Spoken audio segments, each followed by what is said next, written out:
Well, the 10 laws that I referenced are the basic practice methods that exist for us as the steps to take in our quest for freedom and for liberation from the shackles that are imposed by the institutions in this man-made world. The 10 laws are specific to the Western tradition. The number of them are consonant with the precepts that exist all around the world. Enumerating them, there are usually about 6 of them that are connected everywhere, that every tradition follows. There are 4 that are specific to the West that don't exist anywhere else. Those 4 represent our relationship to divine reality and what we call an existence tradition. That is an exchange relationship, an intimate relationship, a mutual process relationship between ourselves and the absolute one mind, or the great eternal being. That has to do with the first law, which is don't put anything between you and it. Don't put anything between you and the source. Leave it free. Don't put any contaminants or pollutants. Don't attach yourself anywhere else. Remember to keep that space free so that you have a clear path in this alliance, in this mutual reciprocal relationship between you and the invisible reality that is sustaining and supporting us. It is an act of faith to have a belief in that and to trust that. Be reminded, of course, that belief is a verb form of faith.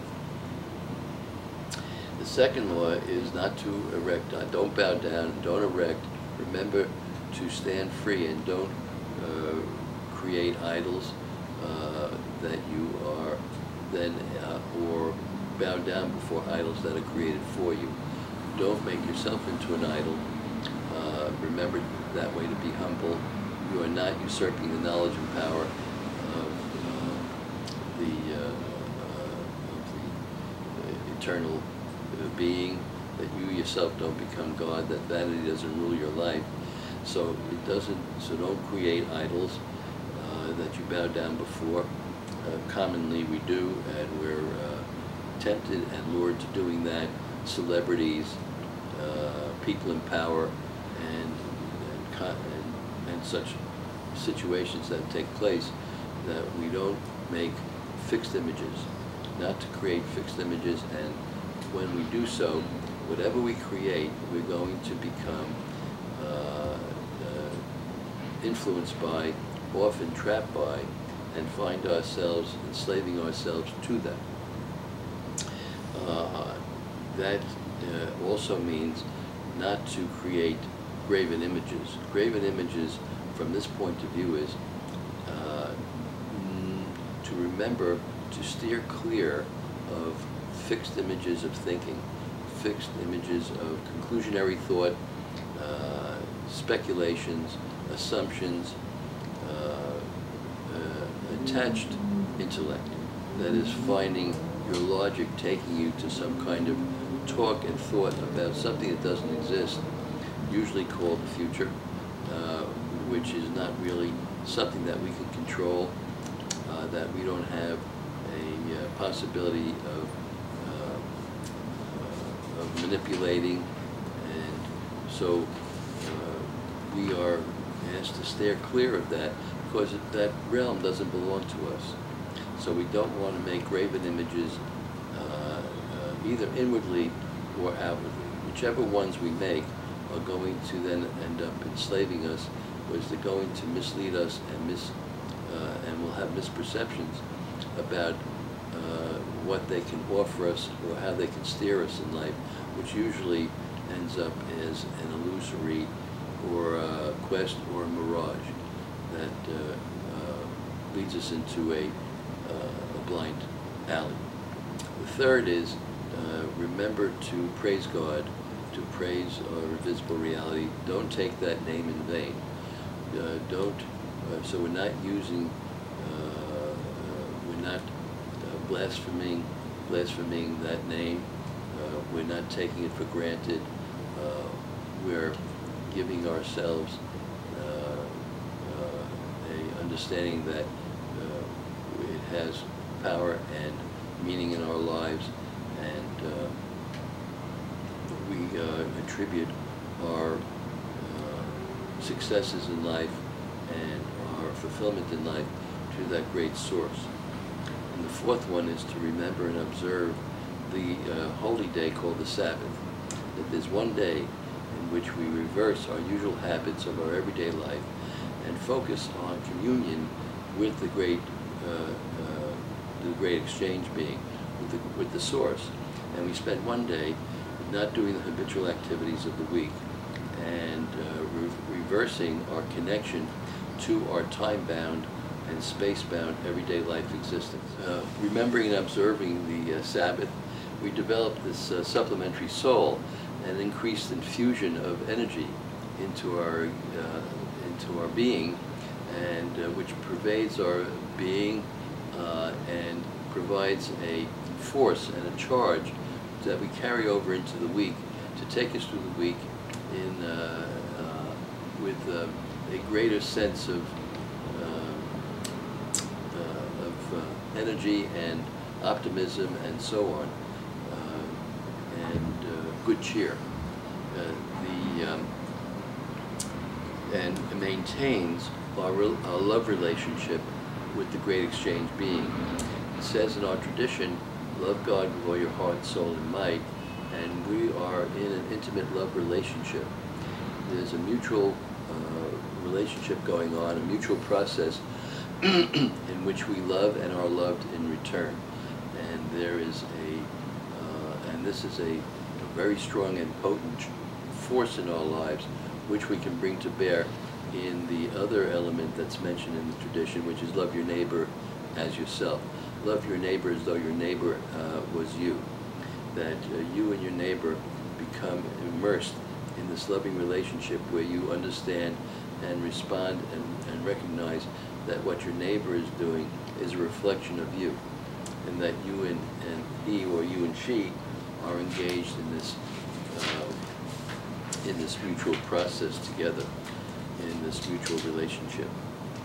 Those are the four that exist in the Western tradition that don't exist anywhere else in the world.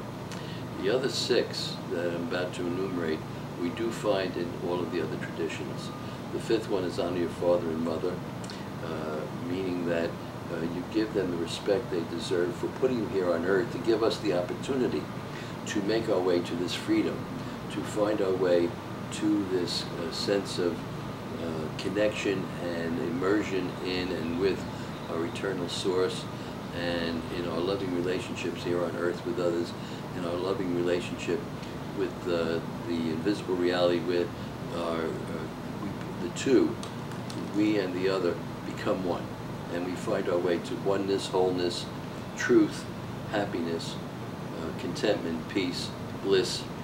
And we understand in honoring our parents that we don't necessarily and don't have to honor their behavior, which may be aberrant or deviant or dysfunctional, because they themselves haven't have not partaken of this mutual process relationship, have made their errors, and are needing to find their own way to this spiritual connection that we're asking ourselves to find for ourselves. They haven't been able to do it. They have their own trouble, and so they do act on us with their troubles. We respond to it, but always to understand that doesn't have to be honored or respected, that there's no need, and it never says in any of the traditions that you have to love your parents. And the sixth one is remember to preserve life, otherwise known as don't murder, not don't kill. That's a mistaken notion that people have, that killing and murder are, again, one of those set of two terms that seem to glide over into each other and are mistaken for each other, so one is the same as the other. When it's talked about in the press about the fellow in Colorado that killed the 12 people in the movie theater. He didn't kill them, he murdered them. There's quite a difference. And so we have to make note of that it has a different impact on us and a different way of assessing the responsibility that a person has for such an act. A policeman is not killed by a perpetrator, he's murdered. It's different. So to murder is quite a different act than to kill. And killing is most often done in defense of one's property or one's self or one's community. Murder is most often, very often, commonly a premeditated act that's in one's heart to carry out, to take the life of another and to remove and to take away the most treasured gift that a human being has been given on this earth, which is life. So let's make the distinction clear between murdering and killing. The press usually makes the mistake of making them synonymous terms. The seventh is adultery, which means don't mix. Remember to remain pure.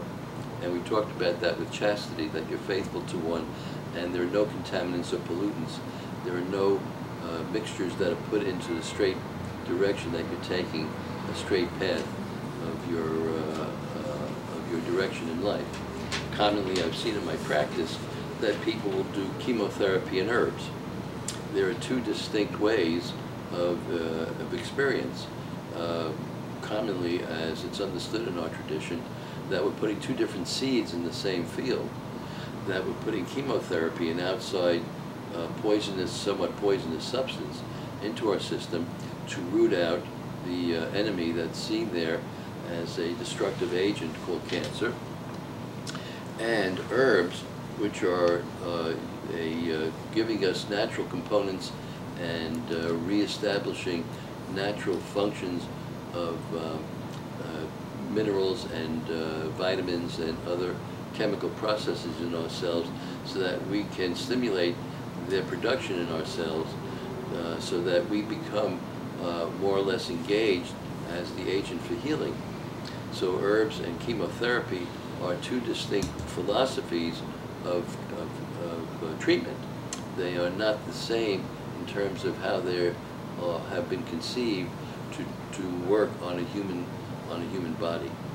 So they can then negate each other and cancel each other out.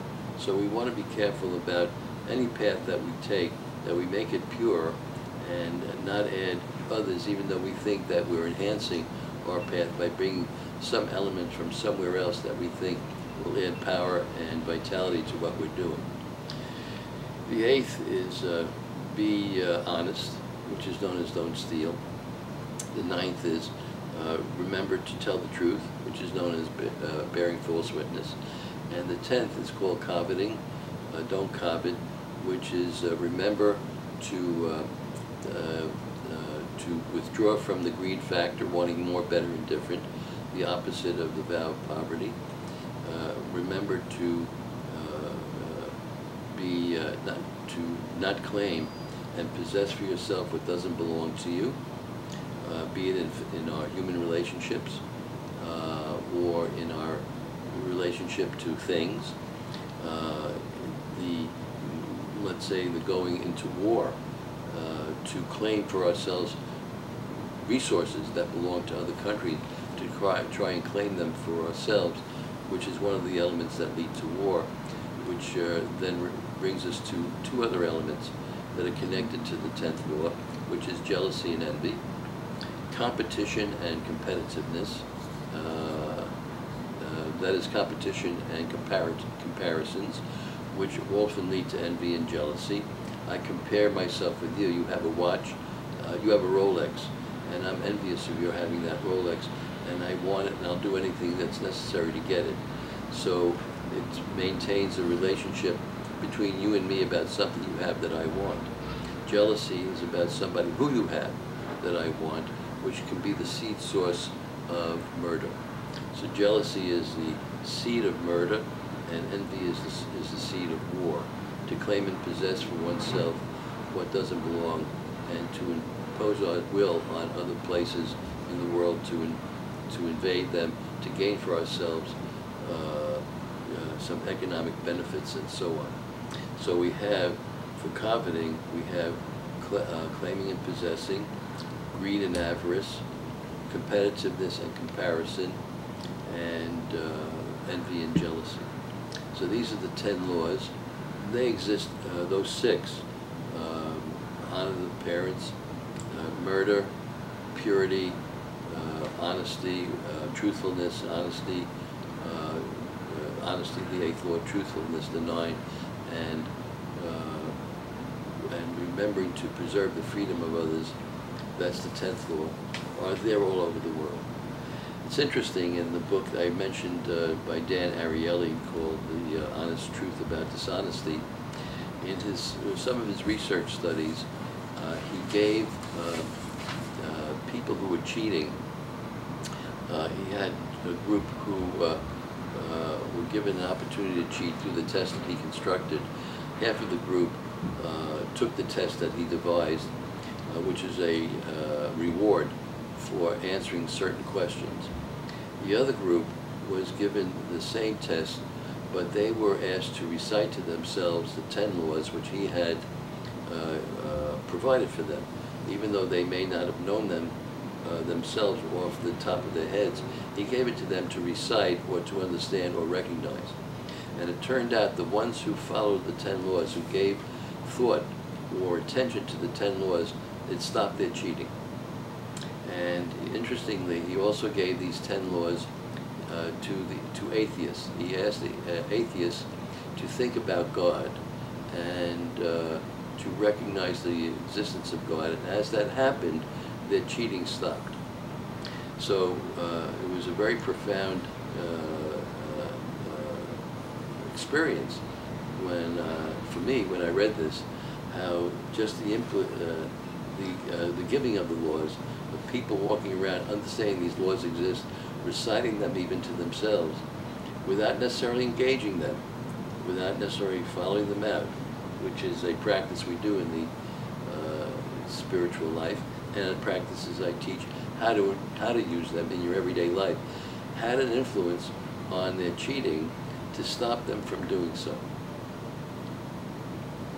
So I think I've given sort of a basic primer in these discussions about how we approach the spiritual life and become a spiritual being in our particular form called Western spirituality.